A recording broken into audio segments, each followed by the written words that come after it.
Muito bem-vindo, Daniel, tudo bem? Tudo bem, salve Rovai, salve Dri, salve Sinara, toda a comunidade da Fórum, é um prazer estar aqui com vocês. Prazer é nosso. Prazer é nosso. Tudo bem, assim, né, diante dessa, né, quase uma terceira guerra mundial, né, Daniel, com essa situação toda no Oriente Médio, né, a gente estava trazendo aqui essa situação da Eliane Cantanhede, que teve que pedir desculpa nas redes, porque ela foi acusada de ser sionista, pelos sionistas, né, de ser antissemita. Mas eu queria trazer, para passar a palavra para você, essa postagem aqui do Bolsonaro no final de semana, que teve muita repercussão também, inclusive resposta da Glaze.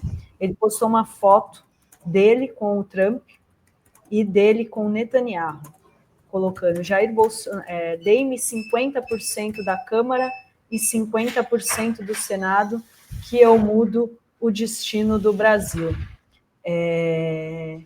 Aí a Glaze foi para cima dizendo que mostra aí o servilismo do um sujeito servil aos interesses externos, detonou essa relação dele. Como que vocês veem essa postura aí do Bolsonaro, Daniel, de fazer uma publicação dessa em meio ao ataque dos Estados Unidos no Irã no sábado? Bom, primeiro, concordo com a Glaze, uma posição totalmente servilista, submetida a interesses internacionais. É curioso ver que lideranças políticas brasileiras, na prática, se preocupam muito mais com aquilo que ocorre em termos de interesses dos Estados Unidos e de Israel do que os próprios interesses brasileiros. Se o Bolsonaro, o que dá para depreender dessa imagem? Se o Bolsonaro tiver 50% da Câmara e 50% do Senado, ele lançaria o Brasil nessa guerra completamente irresponsável, escalando o conflito. O Brasil daria apoio diplomático em primeiro lugar, e se fosse necessário, o Bolsonaro dá a entender, ao lado dessas duas figuras, que ele também estaria disposto a dar apoio militar, o que é uma loucura completamente absurda, né, em termos de perspectiva. Então, a imagem ela fala por si mesma. É uma pessoa que coloca os interesses estrangeiros acima dos interesses brasileiros. O Brasil está muito bem representado em relação a esse conflito pelo chanceler Mauro Vieira, pelo assessor especial do presidente Lula, o Celso Amorim, que fez declarações precisas sobre essa questão do conflito, o próprio presidente Lula, que tem se posicionado de maneira correta. De fato, se trata de uma quebra total e absoluta de protocolo dos Estados Unidos no ataque ao Irã, respeito às leis internacionais, e isso tem que ser denunciado, né? E inclusive deveria resultar em sanções aos Estados Unidos na mesma medida das sanções que ocorreram contra a Rússia na invasão da Ucrânia. Então, não pode ter dois pesos e duas medidas, né? E os ataques de Israel e Irã também são injustificados. Então, na prática, o que se trata aí é de uma tentativa, tanto do Netanyahu como do Donald Trump, de utilizar o Irã como uma base de apoio popular, que no caso do Trump sequer está resultando nisso, né? Pelo contrário, ele está vivendo dificuldades em termos de popularidade também por conta da maneira como entrou no conflito com o Irã. Até o Tucker Carlson, que é um comentarista de extrema-direita, foi contra essa ação do Donald Trump no Irã, né? Injustificável sob qualquer aspecto, né? O que ele quer lá? Libertar quem não pediu para ser libertado? Essa história a gente já viu várias vezes e nunca terminou bem, né, Daniel? Exatamente. Você vê que os Estados Unidos, vamos falar em termos de objetivos estratégicos em termos de uma guerra. Os Estados Unidos jamais vão conseguir ocupar o Irã, e tampouco Israel. Primeiro que a distância entre Israel e Irã é uma distância muito grande, e tem países entre esses dois países, né, que são países relevantes, ou pelo menos que têm presença internacional relevante. Em segundo lugar, os Estados Unidos não têm a mínima condição, porque ele precisaria mobilizar um efetivo para uma população do Irã que gira em torno de 90 milhões de habitantes, ele precisaria mobilizar um efetivo de 3 a 4 milhões de soldados para poder fazer uma guerra por ocupação.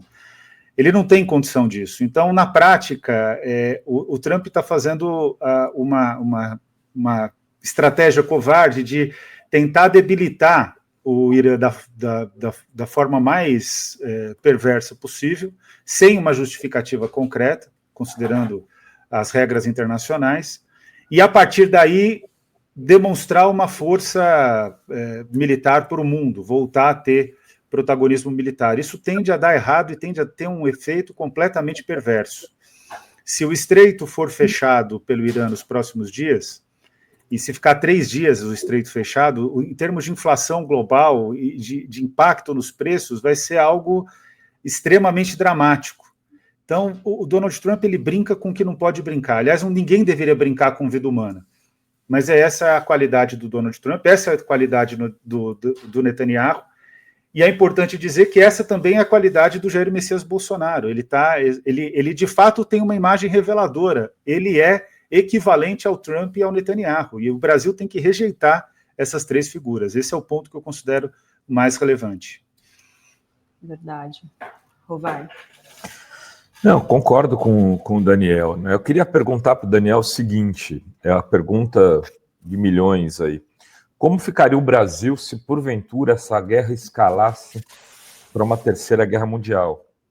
Né?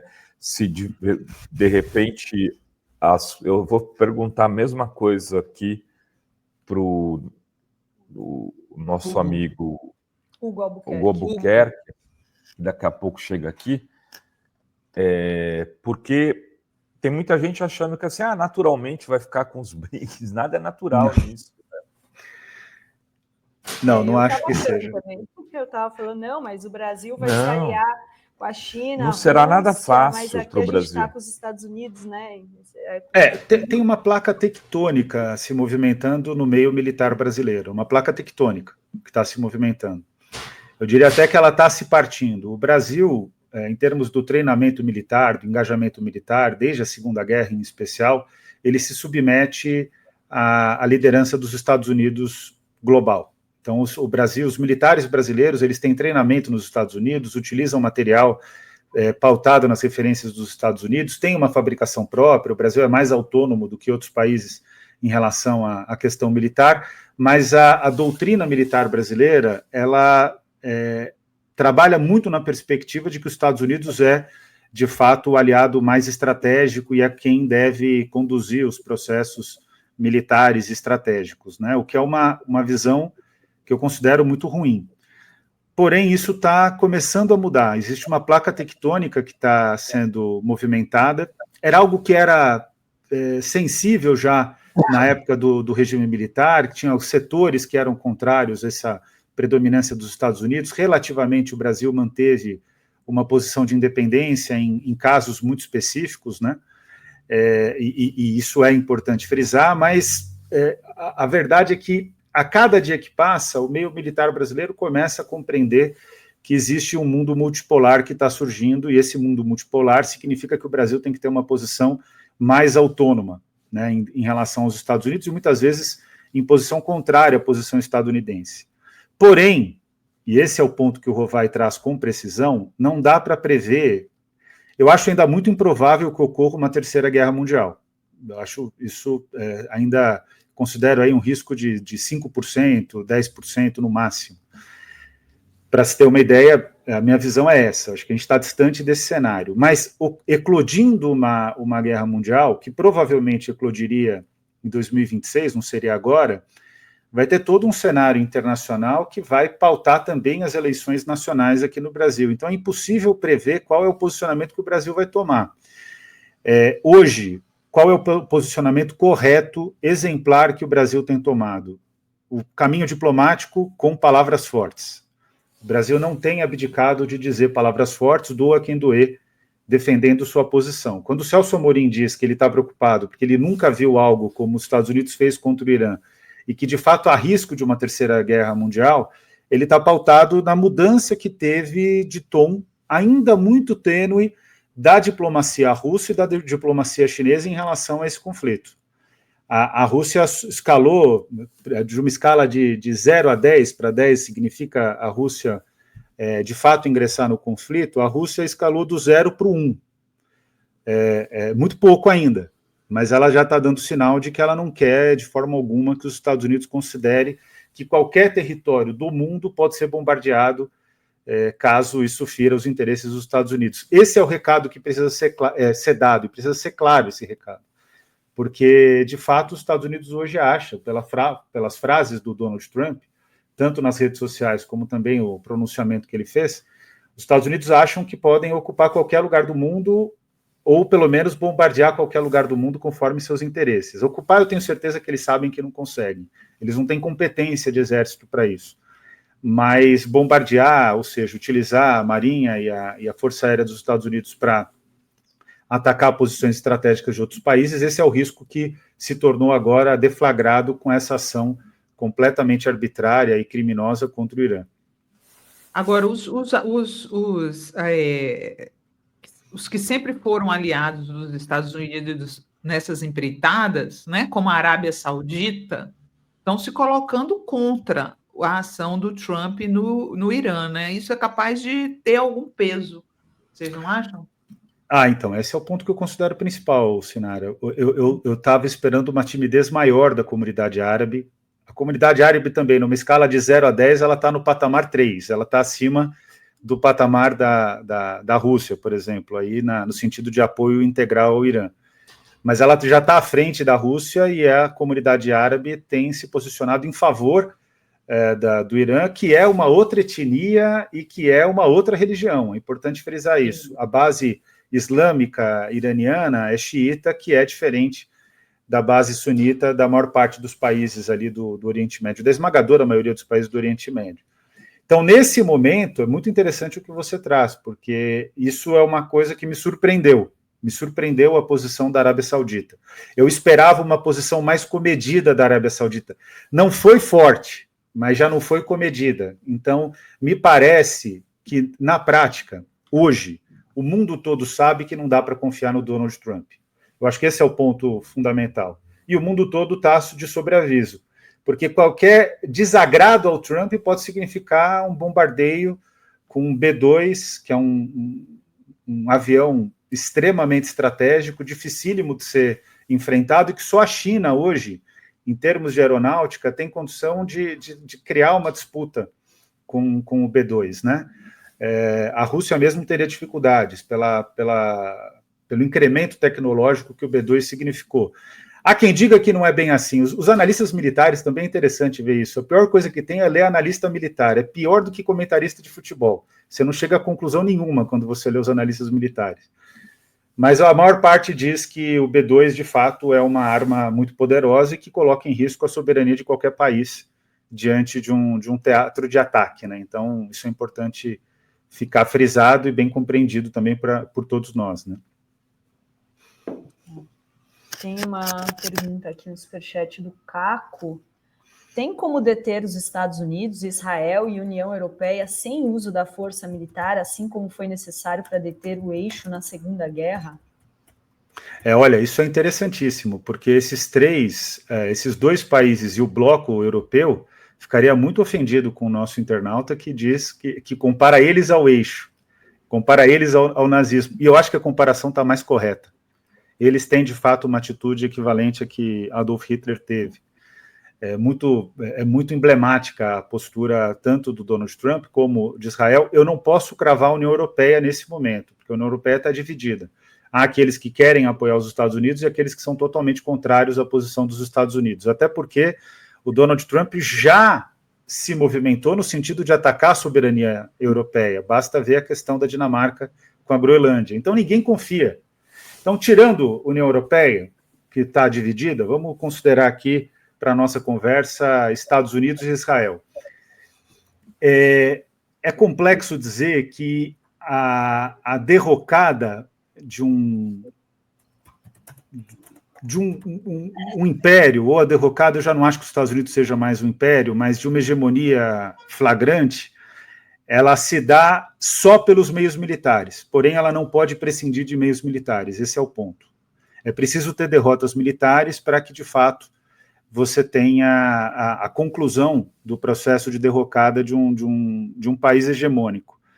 Nesse caso, é muito complexo falar sobre uma derrota militar dos Estados Unidos, porque os Estados Unidos, assim, da mesma maneira que os Estados Unidos não têm a mínima condição de ocupar a China, de fazer uma guerra de ocupação na China, ou fazer uma guerra de ocupação na Rússia, e sequer tem condição de fazer uma guerra de ocupação no Irã, e vou dizer de maneira bem clara, teria dificuldades de fazer uma guerra de ocupação, inclusive no Brasil, da mesma maneira que isso é fato, é praticamente impossível ter uma guerra de ocupação, uma guerra tradicional com os Estados Unidos, né? Não tem força militar no mundo capaz de realizar isso. Então, na prática, nós estamos num momento em que existe um equilíbrio real de forças militares, ainda que os Estados Unidos tenham um investimento muito maior, tem muito maior tecnologia, mas ele não tem capacidade desse elemento central, que é o elemento da ocupação. Então, nesse cenário que eu vejo, a gente precisa pensar estrategicamente em qual mundo que a gente quer construir.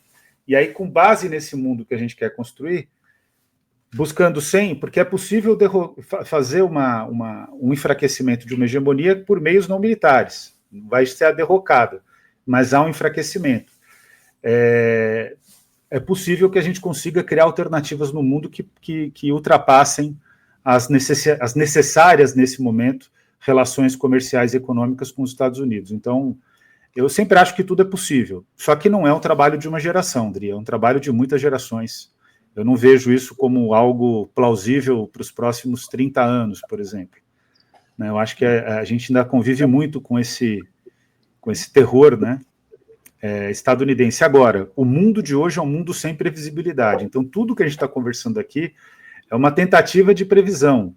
O que vai acontecer com o mundo é impossível cravar, porque ainda tem forças que não estão completamente mobilizadas, ou elementos que vão desequilibrar gravemente o jogo de poder. A inteligência artificial é, sem dúvida nenhuma, um deles. Então, não dá para prever muito, né? O mundo está imprevisível, e o que a gente tem que pensar, e acho que esse é o ponto que o Rovai trouxe, a gente tem que pensar no que é interessante para o Brasil, qual é a estratégia brasileira para enfrentar essa situação.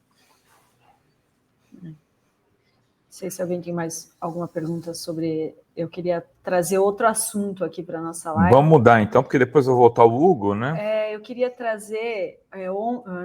Nossa, viralizou um tweet do Roger, aquele extremista, vocês devem ter visto.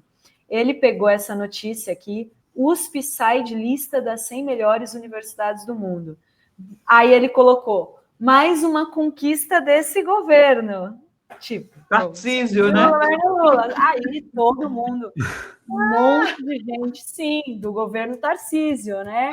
A USP é estadual. E aí ele quis colocar na conta do governo Lula, ele que é super de extrema-direita, bolsonarista, anti-Lula. Tem um QI enorme, não sabe nem que a USP é estadual, hein? Nossa, que QI, deve ser diretamente proporcional à foto dele pelada na revista que ele fez naquela época lá. É bem curioso isso daí, porque esse é um caso raro de que está tudo errado nessa mensagem toda, né? Primeiro, é importante ressaltar que é isso que a Sinara colocou. O Roger, ele se considera um gênio, porque, segundo ele e a Mensa, ele tem um QI super elevado.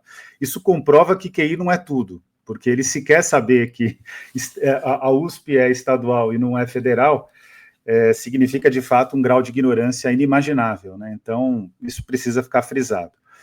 O segundo ponto é que esses rankings universitários, eles são completamente estapafúrdios, eles supervalorizam produção científica em inglês, eles não trabalham com questões estratégicas, eles geram indicadores que são muito parciais, e existe um conceito, tem até um estudante que eu acompanho, o André Dutra Martins, que ele concorre ao Prêmio CAPES, pela Faculdade de Educação, né, o Prêmio CAPES, que é um prêmio nacional, em que ele vai trabalhar os rankings universitários. Ele vai mostrar que esses rankings não têm relevância nenhuma, que as universidades que se consideram e são consideradas, e o mais importante é que são consideradas, como universidades incontestáveis, elas não precisam desses rankings. Então, ele vai mostrar que, por exemplo, Harvard, Yale, Princeton, Berkeley, nos Estados Unidos, não ligam para esses rankings, porque elas sabem a qualidade delas.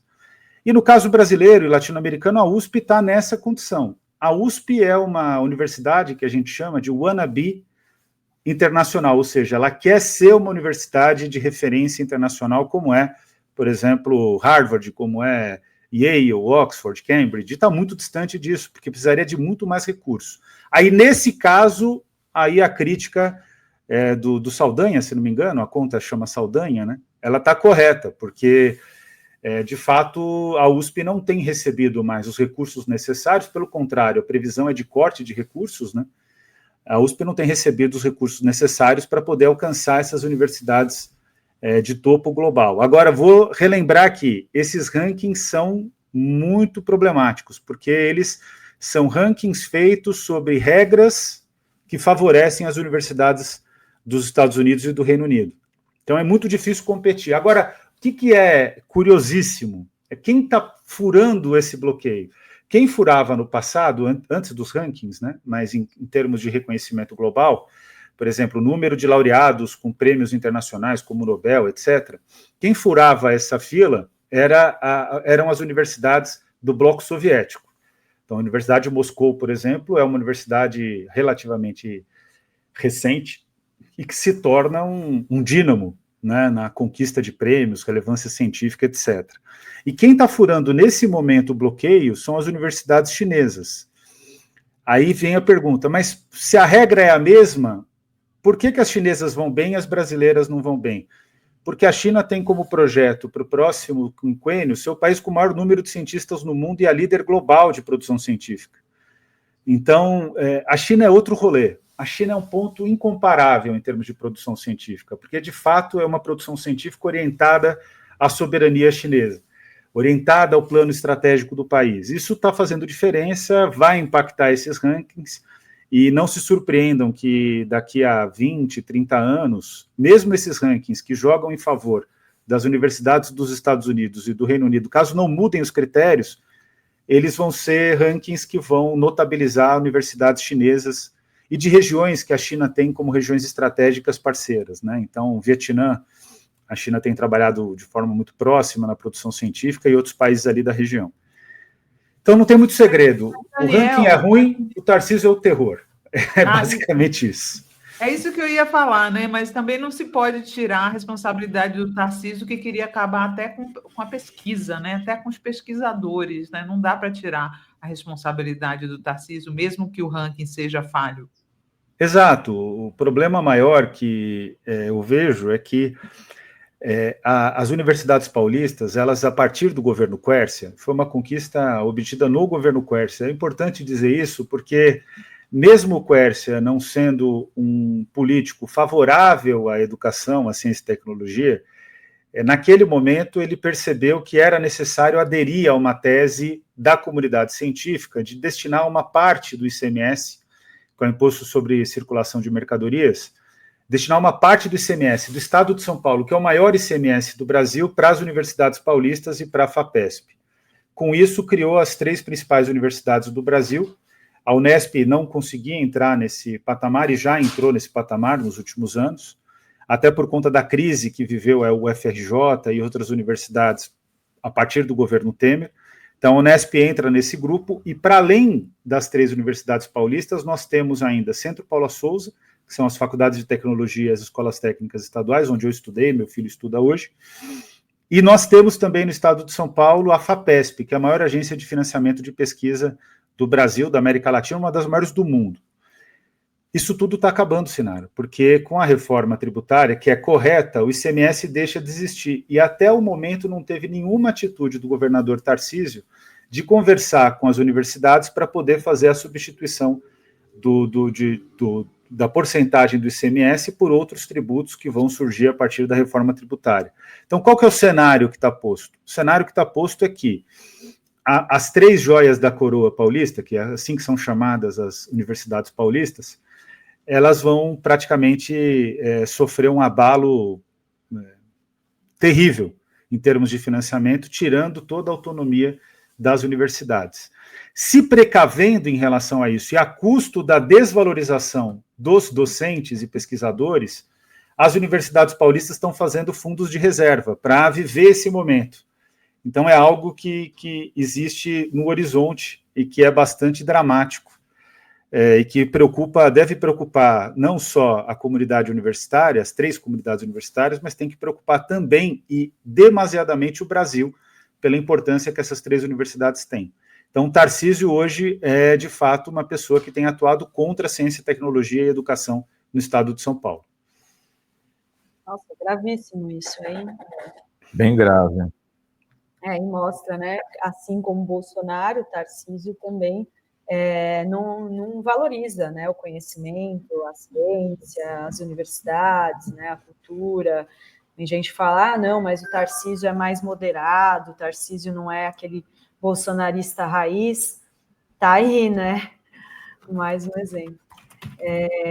Daniel, queria te agradecer, muito obrigada, viu? Eu que agradeço. Aqui hoje, até a próxima.